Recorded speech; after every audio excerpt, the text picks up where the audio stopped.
শফিউল আলমের বিরুদ্ধে অনেক আগে রাষ্ট্রদ্রোহিতার মামলা করা দরকার ছিল। ৩৬,০০০ বাঙালিকে সে খুন করেছে, তাকে খুনের মামলার আসামি করে তার বিচার করার দরকার ছিল।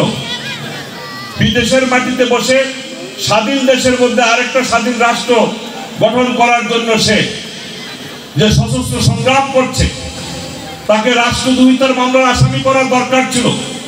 সেইটা না করে বারবার শেখ হাসিনার সরকার ওই খুনিদের সাথে সশস্ত্র সন্ত্রাসীদেরকে প্রশ্রয় দিয়েছে। মুক্তিযুদ্ধ হয়েছে, এখানে অনেকে মুক্তিযুদ্ধের সময় শহীদ হয়েছে, অনেক মুক্তিযোদ্ধারা এখানে ছিল। এখানে আপনার মুন্সি আব্দুর রব রাঙ্গামাটিতে সেনা সদস্য, পাকিস্তান সেনাবাহিনীর সদস্য, সে 7 জন বীরশ্রেষ্ঠের মধ্যে সে একজন। এখানে মুক্তিযুদ্ধ হয়েছে। ৫৬,০০০ বর্গমাইলের একটা স্বাধীন দেশের অংশ এই পার্বত্য চট্টগ্রাম, রাঙ্গামাটি, খাগড়াছড়ি, বান্দরবান, ৩টা জেলা, ২৬টা উপজেলা, 7টা পৌরসভা নিয়ে আমাদের অবস্থা। সুতরাং এখানে অবৈধ সশস্ত্র সন্ত্রাসী শফিউল আলম ৩৬,০০০ বাঙালিকে সে খুন করেছে। ৩৬,০০০ বাঙালিকে যে খুন করে, খুনের সাথে কখনো চুক্তি হয় না? চুক্তি হয়, কখনো আলোচনা হয় না। এইটাও শেখ হাসিনা আমাদেরকে জবাই করে দিয়েছে। 19৯৭ সালের 2 ডিসেম্বর যে পার্বত্য চুক্তি করেছে, সেই চুক্তির মধ্য দিয়ে আমাদেরকে জবাই করে দেওয়া হয়েছে। একজন ৩৬,০০০ বাঙালির খুনি, তার সাথে চুক্তি করে তাকে প্রতিমন্ত্রীর মর্যাদায় তার গাড়িতে লাল সবুজের পতাকা তুলে দেওয়া হয়েছে। ওই চুক্তিতে এমন কিছু ধারা সংযোজন করা হয়েছে যে ধারাগুলো বাস্তবায়ন করলে পার্বত্য চট্টগ্রামে আপনি, আমি, আমরা, আপনারা, তোমরা কেউ থাকতে পারবে। ভিটেমাটি ছেড়ে আমাদের কোথায় চলে যেতে হবে? পার্বত্য চট্টগ্রাম ছেড়ে চলে যেতে হবে। এমন কিছু ধারা সেই পার্বত্য চুক্তিতে সংযোজন করা হয়েছে। এটার নাম পরিবর্তন করে দেওয়া হয়েছে। এটা স্বাধীন বাংলাদেশ, ৫৬,০০০ বর্গমাইলের স্বাধীন সার্বভৌম বাংলাদেশ। চুক্তি করে বলা হয়েছে এটা উপজাতীয় অধ্যুষিত অঞ্চল। এটা আমাদেরকে একেবারে অনেক তলানিতে আমাদেরকে নিচে নামিয়ে ফেলেছে। এবং আপনার আঞ্চলিক পরিষদ হলো, আঞ্চলিক পরিষদ চেয়ারম্যান হতে হবে পাহাড়ি। জেলা পরিষদগুলো আছে, 3টা জেলায় 3 জন জেলা পরিষদের চেয়ারম্যান পাহাড়ি। 3টা রাজা আছে, সার্কেল চিফ, 3 জন পাহাড়ি। 4 জন এমপি, 4 জন এমপি পাহাড়ি। উন্নয়ন বোর্ডের চেয়ারম্যান পাহাড়ি, টাস্ক ফোর্সের চেয়ারম্যান পাহাড়ি, পার্বত্য মন্ত্রী পাহাড়ি। এখানে বাঙালিদের কাছে কোনো নেতৃত্ব কর্তৃত্ব কিছুই নাই। এটা পাকিস্তানের এটা করত। পাকিস্তানের যে 24 বছরের অত্যাচার, জুলুম, নির্যাতনের বিরুদ্ধে আমরা আন্দোলন সংগ্রাম করে ৭১ সালে মুক্তিযুদ্ধ করেছিলাম, সেদিনের ইতিহাস যদি আপনারা দেখেন, পাকিস্তান আমলে কোনো বাঙালি সেনাবাহিনীর উচ্চপদস্থ কর্মকর্তা ছিল না। আমাদের মুক্তিযুদ্ধের সময় মুক্তিযুদ্ধের সর্বাধিনায়ক আতল গনি উসমানী সাহেব ছিলেন কর্নেল। এর উপরে আর কোনো অফিসার ছিল না সেনাবাহিনীতে। ডিসি ছিল না, এসপি ছিল না, ডিআইজি ছিল না, সচিব ছিল না, মন্ত্রী মিনিস্টার ছিল না। মিল কারখানার মালিক ছিল Paschimbangla, Adamjee jute mill, Bawani jute mill, Ispahani cotton mill, Asiatic cotton mill, Bata company, Ispahani company, সব পাকিস্তানিরা। আমরা ছিলাম শ্রমিক, লেবার। ঠিক ওই বৈষম্যের কারণে আমরা ৭১ মুক্তিযুদ্ধ করেছি। আবার গত ১৫-১৬ বছর একটানা ক্ষমতায় থেকে শেখ হাসিনার সরকার কি করলো?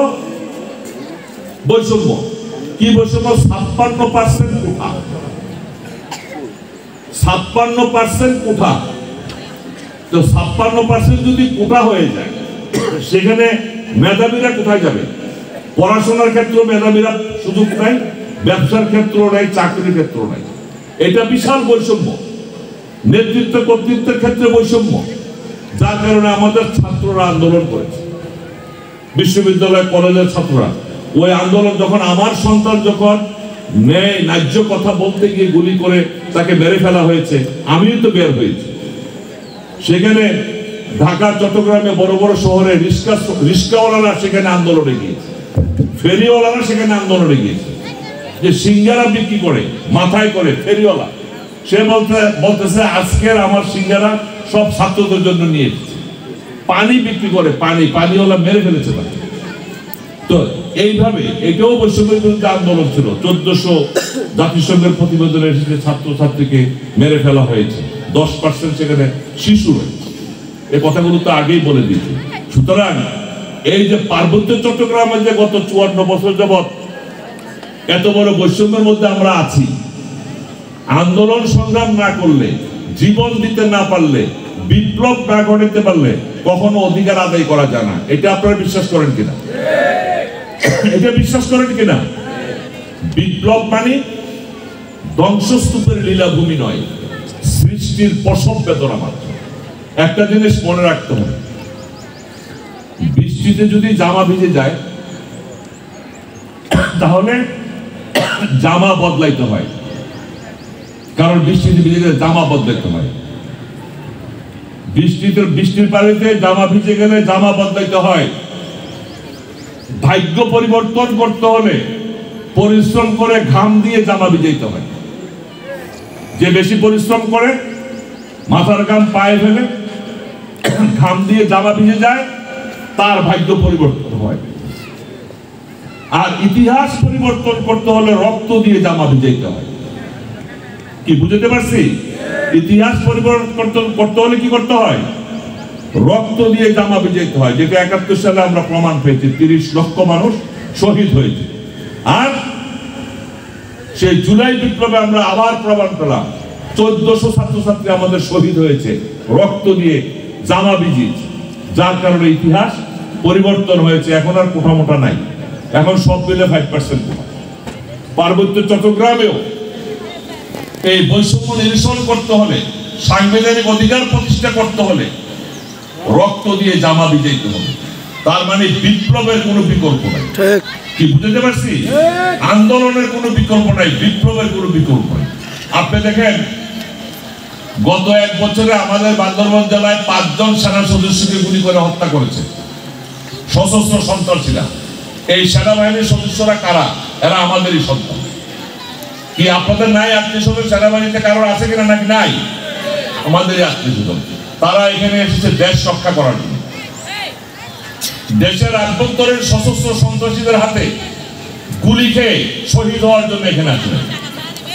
আর যে অঞ্চলে দেশ রক্ষা বাহিনীকে গুলি করে হত্যা করা হয়, এটা আমার কমন বক্তব্য, সব জায়গায় বলি, যে অঞ্চলে স্বাধীন দেশের দেশ রক্ষা বাহিনীকে সশস্ত্র সন্ত্রাসীরা গুলি করে হত্যা করে, ওই অঞ্চলের স্বাধীনতা সার্বভৌমত্ব বলতে আর কিছু থাকে না।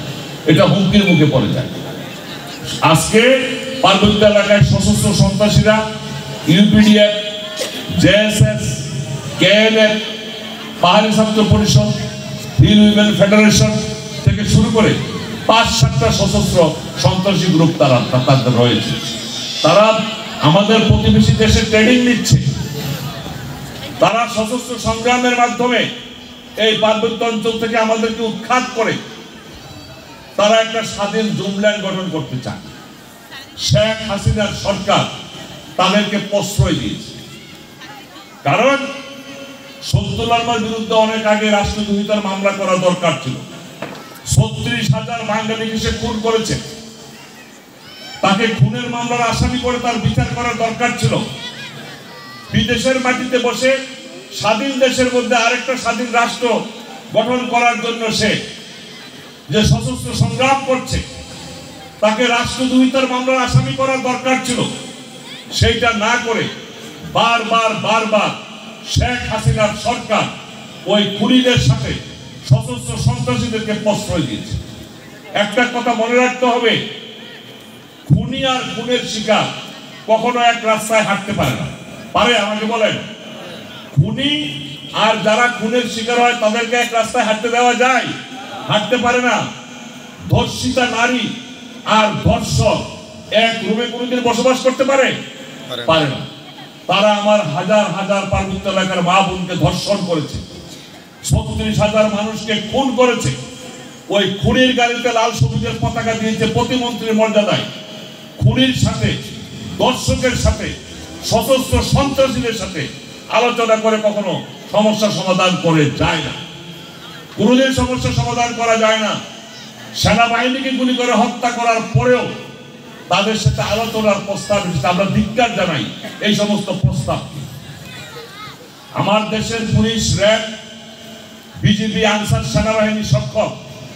আজ পর্যন্ত কোন সরকার এই সেনাবাহিনীকে এই নির্দেশ দেয় নাই যে পার্বত্য অঞ্চল থেকে একদিনের মধ্যে সশস্ত্র সন্ত্রাসীদেরকে দমন করো, অস্ত্র, অবৈধ অস্ত্র উদ্ধার করো। এই নির্দেশ কোন সরকার দেয় নাই। শুধু আলোচনা করে ইতিহাস থেকে শিক্ষা দিচ্ছে না এই সরকার, বারবার সমস্ত নরকের পাপের বোঝা আমরা যারা নিরীহ 54% বাঙালি আমাদের ঘাড়ে চাপিয়ে দিচ্ছে। শ্রীলঙ্কায় তামিল টাইগার